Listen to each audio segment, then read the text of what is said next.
ano po yung paalala po natin sa mga kababayan po natin, especially sa nangyayari ngayon, sa gitna na nangyayari sa House of Representatives? Yes, oo. Unang-una, huwag sila magpadala sa vote buying.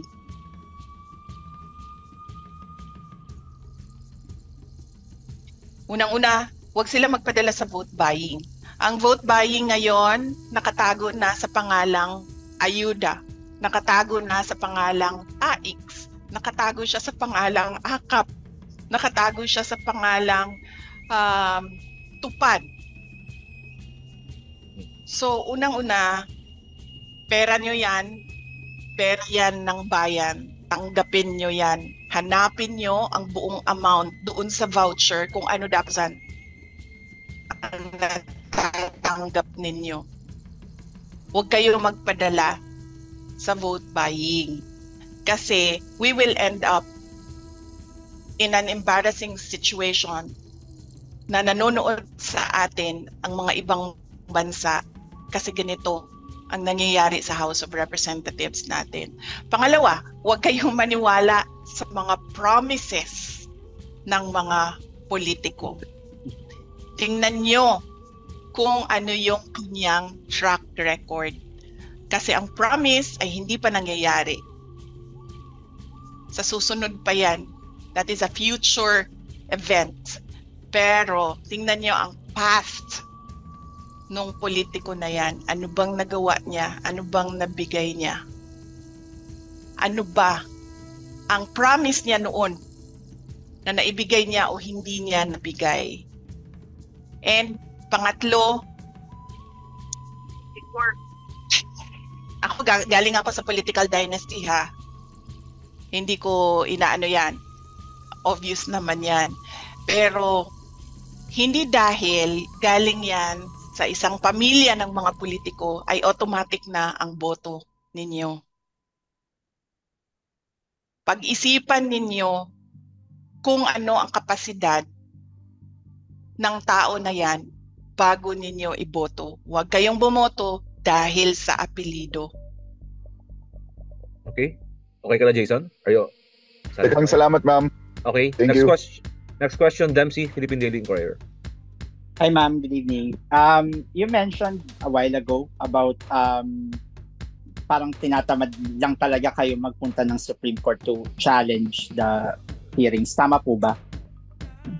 Na parang ganun yung sitwasyon ngayon. And yes. Na-discuss talaga, ma'am, na may parang gagawin kayo sanang legal remedy or to go to Supreme Court to challenge this. I mean, what could possibly prompt you to go there already? I mean, hindi pa ba enough na seeing what's happening right now for you to go to Supreme Court? I mean, di ba, parang you mentioned na nga na parang, I mean, from the questions earlier, sinasabi na parang napapersecute ng araw, won't those be enough reasons for you to go to Supreme Court already and to challenge it? I mean, if you're not going to attend, why not just challenge it to the Supreme Court then? Oo, totoo yan. I think mali ang word na nagamit ko kaninang natatamad. Hindi pa ako fully committed. Hindi ako fully committed na mag-file ng cases. Although lahat ng cases nasulat na ng mga lawyers. It's a matter of filing. In fact, kanina, kami ni non-forum shopping. Nagpirma na siya, nagpirma na ako. Inaantay na lang namin na magsabi ang mga lawyers na we're ready. Everything, all the documents are ready for filing. Pero nasulat na lahat. Yung sa akin lang kasi, parang, yes, tama naman na i-question sa mga korte natin yung ginagawa ng 19th Congress. Pero naisip ko din kasi hanggang June na lang din naman sila. And hindi naman ito kasi matatapos sa June para sa akin. Matatapos ito sa 2028 kung meron ng bagong Pangulo kung matuloy man ang election ng 2028. Kasi nandoon pa rin sa isa sa mga discussion and bullet points nila ang charter change. So, kailangan namin upuan ulit again and again ng mga lawyers, but ready sila sa kanilang mga hinanda na cases. Okay. Siguro follow up. I mean, what would prompt you what would prompt you to finally attend the committee hearings? Kasi parang as mentioned nga earlier, I mean, the panel was clearly looking for you and the other officers from your office na mag-appear doon po sa committee hearings. I mean, what would prompt you? Ano yung parang magiging final straw nyo for you to finally attend and to somehow respond to the questions being raised during the previous hearings? May parang certain move ba na dapat gawin yung House bago kayo umattend po mismo? Or anything that could prompt you to finally go there?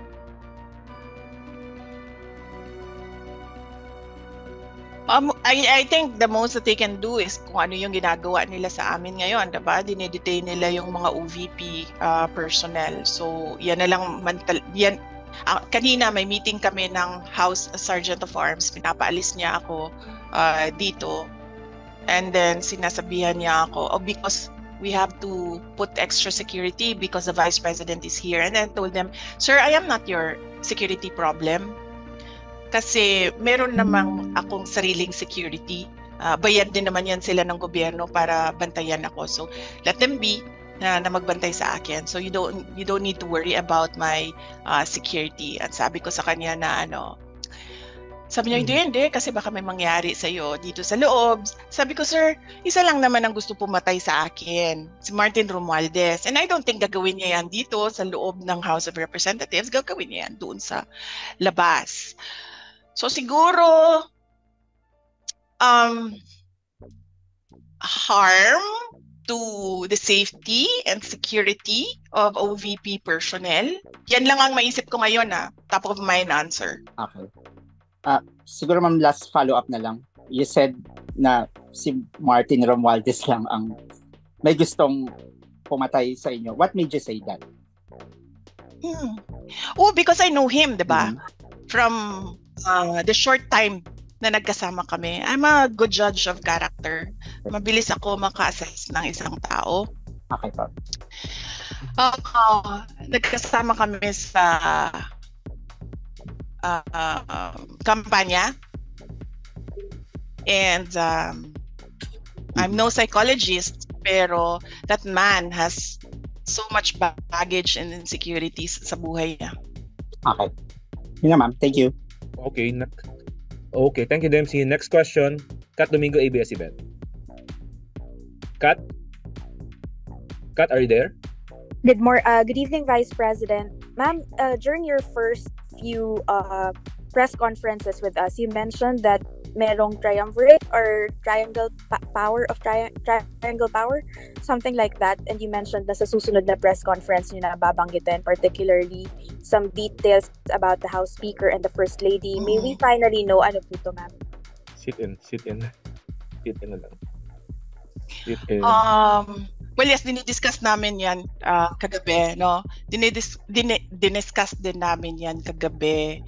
And kasi mame-mention ko yung pangalan ng First Lady doon sa mga sinasabi sa hearing. And alam mo yon, ang gusto lang naman namin kasi lahat sa Office of the Vice President ngayon, magtrabaho. In fact, kung makita nyo doon sa loob, if you're allowed to visit Yusek Lopez, isang buong malaking plastic box ng documents ng trabaho ang ginagawa niya. Ganun din ang gusto ko, that I be allowed to attend my events and go around to talk to the people. Yun lang ang gusto namin. Kaya sinasabi ko, kung pwede sana sagutin ko yung mga tanong doon sa about sa committee hearings sa ibang araw because I'm waiting for them to push it para makasagot ako. Sa ngayon kasi kulang pa eh. Para sa akin kulang pa. So I'm waiting for them to push it para ako magsalita. Hindi ako nagsasalita ngayon kasi ang gusto ko nga ituloy na lang nila yung hearing nila at tapusin nila kung kailan nila tapusin para makabalik na kami sa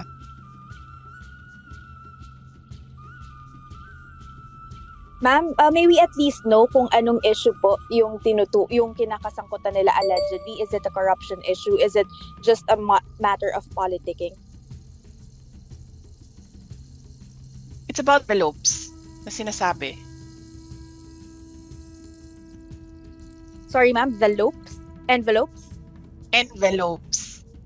The one with the money, ma'am, does it mean that it may have originated from the House Speaker and the First Lady po? Ayoko na I'm waiting for them.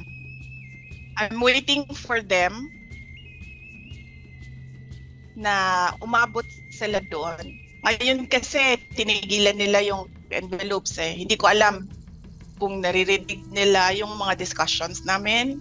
Nakikinig sila sa mga discussions namin. Tinigilan nila eh. So I'm waiting for them to push. Inaantay ko kung ano yung mga sasabihin nila para one time na lang yung sagot.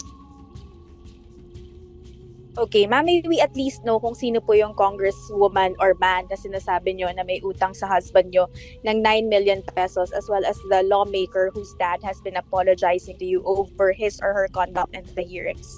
Sit in interview, ma'am. But sit in. Yeah.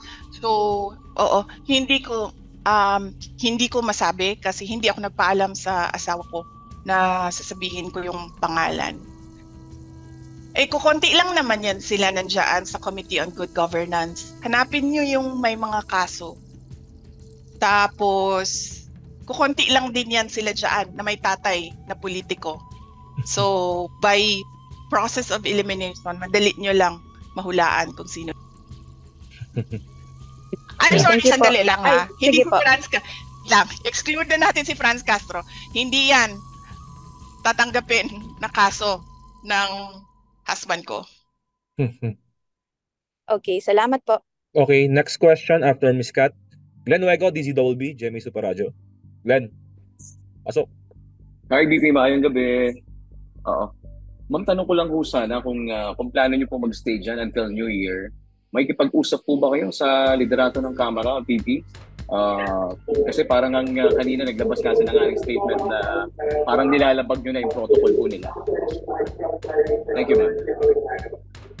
Oh yeah, yes. Actually, pinuntahan ako dito ng Sergeant at Arms.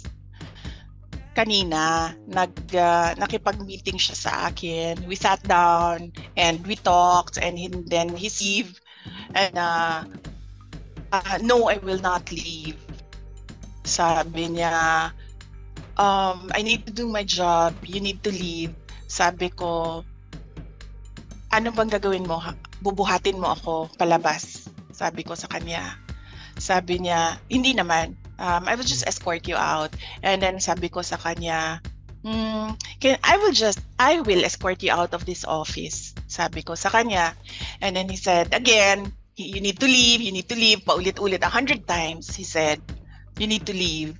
And then I said na, alam mo sir, ganito na lang gawin natin. No? Yung boss mo, congressman.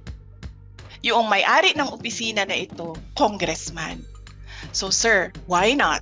Sabi ko sa kanya, i-elevate natin sa kanila dalawa ang pag-uusap. Huwag tayo yung mag-usap dito kasi gusto mo akong paalisin. You want to escort me out. I want to escort you out. So meron tayong kumbaga impasse dito. Sabi ko, yung boss mo congressman, yung may-ari ng opisina na ito, congressman. Hayaan natin sila kasi pareho silang congressman. They are both above our pay grade. So yes, pinapaalis nila ako. But no, sabi ko, kausapin niyo si Congressman Pulong Duterte. Thank you, ma'am. Thank And you. then I told them as well. Sabi ko, sir, sorry, dagdag ko lang. I told them as well. I told him as well. Sabi ko, sir, alam mo, kami sa Office of the Vice President, sa opisina namin, meron talaga kaming guide for austerity measures kung ano yung dapat gawin to save government funds. Isa yon sa pagpatay ng kuryente. Sabi ko, naiintindihan ko yan. Kaya nga kagabi, nung sinabi sa akin na papatayin yung kuryente, sabi ko, go ahead kasi meron naman ako dalang flashlight. Tsaka matutulog na ako. Saan ko ba kailangan ng kuryente kung matutulog na ako? Isasaksak ko ba yung sarili ko para makatulog? Hindi naman. So sabi ko, sir, patayin nyo lang yung kuryente. I applaud the House of Representatives for having austerity measures. Sabi ko, sir, kung kailangan nyo i-cut yung tubig, cut nyo lang yung tubig. Wala namang problema yon. Sabi ko, just allow us the charging station. Kasi hindi naman kami magsasaksak sa inyo eh. Naka-charge na yun eh. But apparently, hindi ata pinayagan sa baba yung charging station. So okay lang yon. Doesn't matter. This is one thing na we have to give to the House of Representatives. I-recognize yung kanilang austerity measures. Pagpatay ng kuryente at ng tubig. But actually, marami akong suggestions sa Speaker of the House on how to improve his compound. Mayroon akong mga suggestions. But yes, baka pagbalik niya sa Lunes, ako na yung speaker dito. VP Speaker na tawag ninyong lahat sa akin. Bumalik na siya. I understand, nasa summer ba siya? Summer ba yun? Sabi sa akin kanina. Meron na naman siyang mga vote buying activities doon sa summer. Okay ka na, Glenn? JC, tawagin mo ako VP Speaker sa Monday. Thank you, ma'am. Thank you. Next question, Kuya Henry Uri, DZRH. Are you still there? Kuya Henry? Oh, wala na. Okay, next. Lanes Kapanti, GMA News Online. Nasel? Nasel? Wala. Okay, next question, Miss Jed. JC, hanggang ano oras tayo? Ma'am, last two questions. 7:30. Last Last two questions. Okay, thank you. Miss Jed, UNTV. Evening Jed? po, VP. Hmm. Yes po. Apo. VP, tanong ko lang po, what do you think would stop all these seemingly attacks against you po? Ay, hindi na, ma'am, hindi yan titigil hanggang sa 2028 election. Naiintindihan ko na yan ngayon. Noong una, hindi ko actually naintindihan. Pero noong bumisita ako kay former Senate President Manny Villar, bumisita ako sa kanya. And siya yung nagpaintindi sa akin. Sabi niya, you're number 1 in the race for presidency 2028. Sabi niya, hindi na yan titigil hanggang sa election day ng 2028. In fact, iyan yung concern ko, ma'am. Kasi I will be viable for the next 4 presidential elections. And my fear is hindi siya titigil for the next 4 presidential elections. Okay po, VP. Okay, last question. So yes, Kuya Henry, nandiyan ka hindi pa? na titigil yan, ma'am. Kuya Henry. Okay, wala, naputol. So, last question is from Haji, Brigada News FM. Haji? Hi ma'am, mayang gabi po. Alright. May gabi. Yes. Madam Vice President, you've mentioned about the AKAP, the AIX as a form of vote buying. So does it mean po ma'am na dapat po are you saying na dapat itigil na po yung pagsasagawa po nitong tinatawag na BPSF or Bagong Pilipinas Serbisyo Fair, since you've mentioned na yun nga po nagpunta ng Samar si Speaker for the BPSF, ma'am?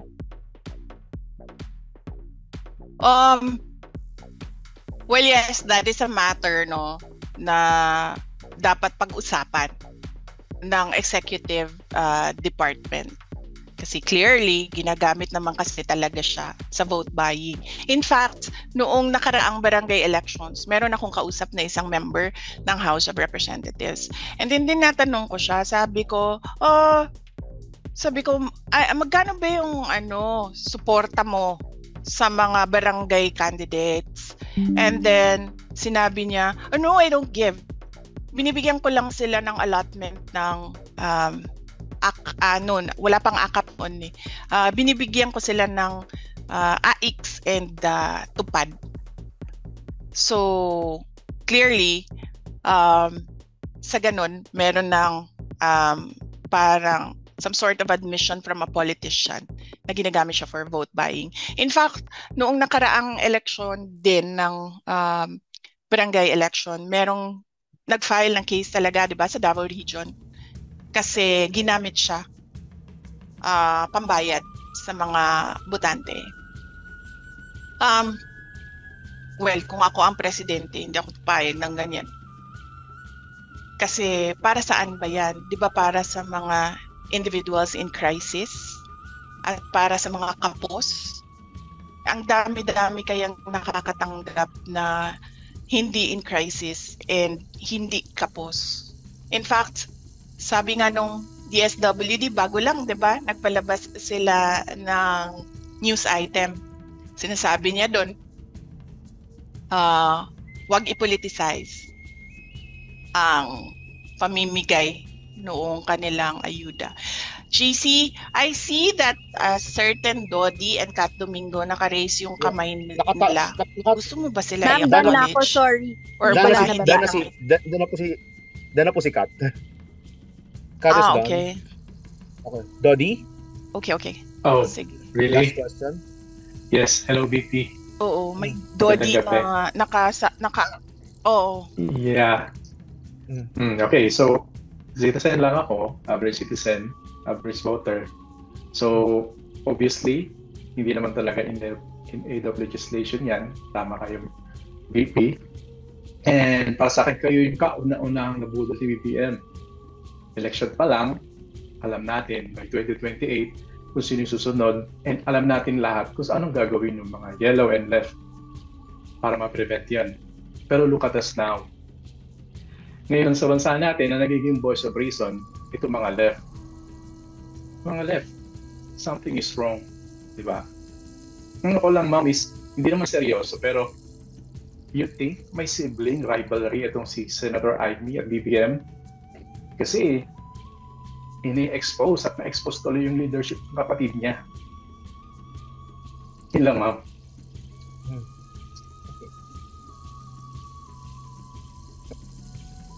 Hello? Well, hindi ko alam yung sibling rivalry. So wala akong personal knowledge sa sibling rivalry. I can only answer sa pamilya namin, sa Duterte family. Kaming magkakapatid, wala kaming sibling rivalry. Okay, thank you, ma'am. Thank you, Sir Dodi, for pointing that out. Thank you. Daman lang po. Ma'am, for pointing out na Ma'am, may last follow-up si Haji from Brigada News FM. Haji, yes, JC. pasok niyo na yung Haji, your last follow-up. Yes, Madam Vice President.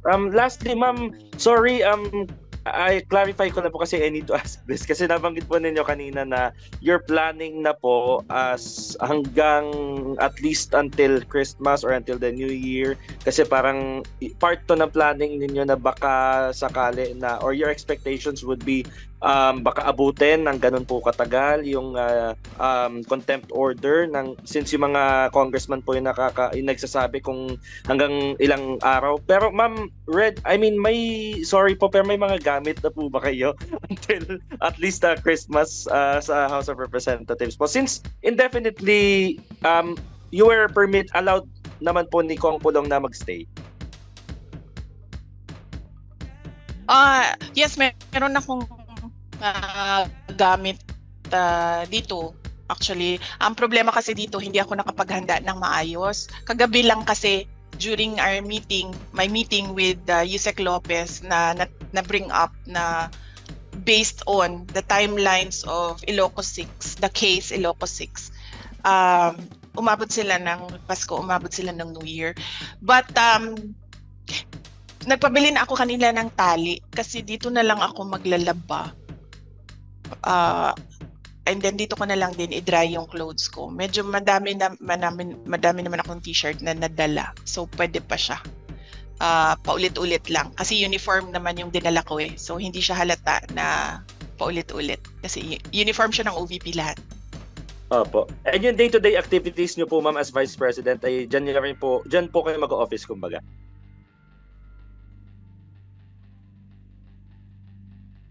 Yes, kanina I did a Zoom meeting. Si Yusek Lopez din, binigyan na namin siya ng Wi-Fi so she can do the Zoom meetings. Actually sa sa OVP, karamihan online meetings kami karamihan doon. Bihira yung in-person meetings namin. Doon naman sa mga na-cancel na mga activities, ang ginawa namin ay gumawa kami ng mga video messages.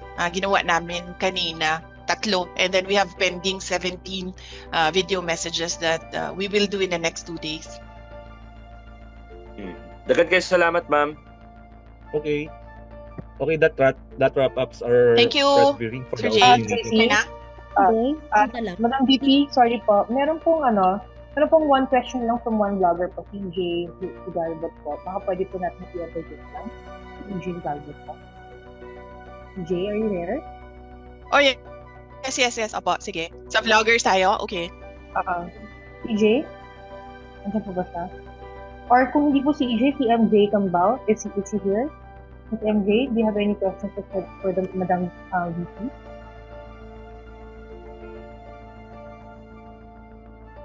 Alright, so mukhang wala po. Pero meron pa pong nag-raise ng hand eh. Okay. Are we going to... Ay, sino po? Ayun po si EB Hidalbot po. Yeah, hi VP. 1, 2, 3. Apa. Yes. Ay, Inday, may gabi, Inday. Yes, Sara. last question, sir. Ay, from Cebu, Liluan. Opo, sir. Day, kung Mayong gabi. Yes, mayong gabi. How is the family, no? Your husband, Mans, and the children, and PRRD dealing with what has been going on for the last 24, almost 36 hours na with you there in the house, and your plan actually to stay there for a while until about after the new year of 2025. Yes, sir. Opo. So as long as merong ma-detain na OVP personnel, kung saan man yon sila ma-detain, our preparation is lalapit ako doon sa kanila so that I can visit them every day para hindi ako nagbabiyahe ng matagal on the road. And then I can do a lot of things as well dito sa office. CPRD, hindi pa kami nagkausap, but knowing PRD, baka nga gusto nun pumunta dito. Kaso isa lang yung sofa dito, kaya hindi pwedeng pumunta si President Duterte. My husband, nag-text siya kanina, nagtanong siya kung ano yung mga kailangan ko, and then I told him na kompleto naman yung mga gamit ko dito, so walang problema. And then sa family na naman kasi namin, sir, kapag merong isang parent na wala sa bahay, we always do a video call every night. So meron kaming ganun every night, basta merong isa sa amin na wala sa bahay. So meron kaming communication or meron kaming family discussion every night. Ang hindi ko pa lang nasabi sa mga bata is kung nasaan ako ngayon, kasi ang expectation nila ngayon nasa Cagayan de Oro ako. But tonight, during our video call, sasabihin ko sa kanila kung nasaan ako. Especially so that yung isa sa mga anak ko, ninang niya, si Yusek Zulaika Lopez. The only ninang. Kasi ano lang yung godparents niya. Isang ninong, isang ninang. And they're very close, yung anak ko tsaka si Yusek Lopez. So I expect her to understand kung bakit nandito ako. But mag-usap kami mamaya. Nay, follow-up Sir. question na lang, no? You mentioned, Thank you. baka pupunta si PRRD dyan. Yes. What if maraming mga supporters mo ang gusto na rin pumunta dyan sa batasan, mga ordinary Filipinos? Yes. Yan din madami actually nag-text sa akin, sir, na gusto nila pumunta. And then sinasabihan ko sila na wag na kayo pumunta. Alam ko lahat ng mga tao ngayon ay kulang ang kita, kulang ang hanap buhay. Sabi ko sa kanila, tumutok na lang muna kayo sa mga trabaho ninyo para maganda or masaya yung Pasko ng mga pamilya ninyo. So yan yung lagi ko sinasabi sa mga tao na sinasabi nila na pupunta sila dito. And then meron ding one or two politicians na nagsabi na pwede ba silang bumisita dito. And then I told them na bisita na lang siguro sila sa office hours na ang House of Representatives. So wag during weekends kasi wala namang opisina dito.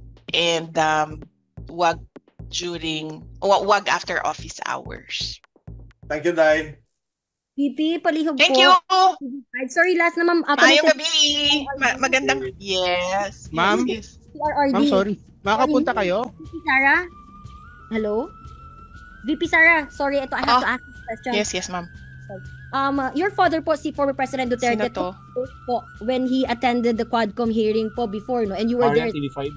Opo. So, si PRRD po, he took the oath po when he attended the Quadcom hearing tungkol nga po dun sa EJK po nung patay dun sa kanyang drug war.